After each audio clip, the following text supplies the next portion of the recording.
암 환자의 면역력을 탁월하게 높여주는 새로운 생약 복합제가 국내 연구진에 의해 개발됐습니다. 임상시험 결과 백혈구 회복을 높여주고 암치료 부작용도 크게 없애주는 것으로 나타났습니다. 최성원 기자가 소개합니다. 생약을 섞어서 만든 해모임이란 생약물질입니다. 원자력 연구소는 천연 생약제 30여 종을 집중 분석한 끝에 당귀와 천궁, 백작약 등을 재합성해 이 생약물질을 만들었습니다. 이들 생약제에는 면역을 활성화시키고 조혈장애를 없애는 황산화물이 있는데 연구팀은 이 성분들을 재구성하는 방법으로 면역 증강물질을 개발했습니다.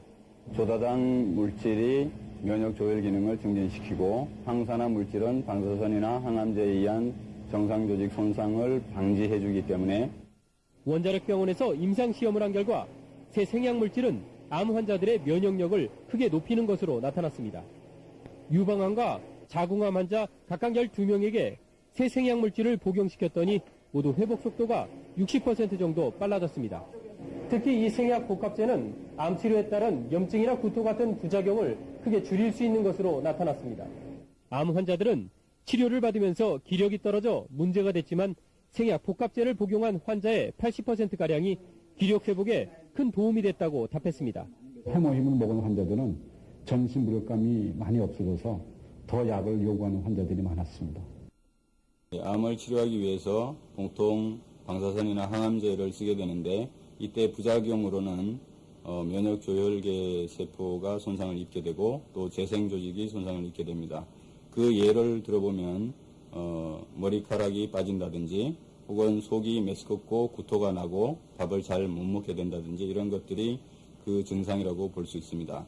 그래서 본 연구팀에서는 독성이 없는 식품 소재들을 이용해서 정상 조직을 보호하고 회복을 촉진시킬 수 있는 그런 물질을 개발하고자 연구를 시작하게 되었습니다. 그 효과들에 대해서는 그림을 보면서 자세히 말씀드리도록 하겠습니다. 먼저 방사선이 세포에 미치는 효과를 보면은 정상세포를 방사선 쏘이면 이렇게 그림에서 보시는 바와 같이 세포가 손상을 입어서 DNA가 이렇게 절단되어서 흘러나오는 것을 볼 수가 있습니다.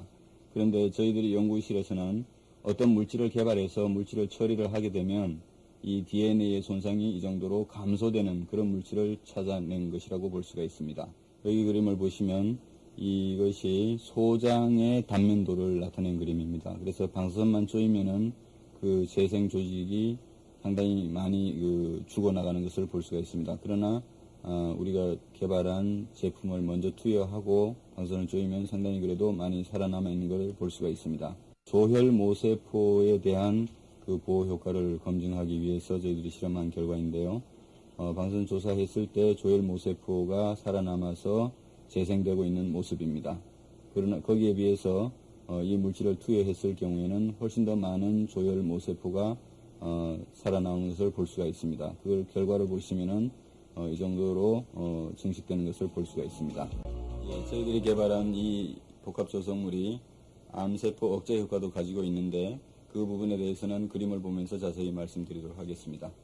생제에 먼저 암세포를 이식을 하게 되면은 이식한 후 시간이 지나면서 생쥐가 죽어나가게 됩니다. 그래서 20일 정도에 다 죽게 되는데 이때 본 복합조성물을 투여하면은 더 오랫동안 이렇게 생존하는 것을 볼 수가 있습니다. 원리를 간단하게 말씀드리면 본 복합조성물이 암세포를 살해할 수 있는 면역세포의 활성을 이렇게 높여주기 때문입니다. 이 그림에서는 T세포의 활성을 이 정도 높여주는 것을 볼 수가 있고 여기서는 대식세포의 암세포 살해능을 이 정도 높여주는 것을 볼 수가 있습니다. 지금 살펴보신 바와 같이 본 복합조성물은 면역세포의 활성을 높여줌으로써 암세포를 억제하고 궁극적으로 항암 효과를 가지고 있다고 할 수 있습니다. 암 환자 치료 시에 보조제로 활용할 수 있는 것뿐만 아니라 성인병이나 만성질환 환자들에서 면역 조혈 기능 회복에 아주 잘 활용될 수 있을 거로 생각이 됩니다.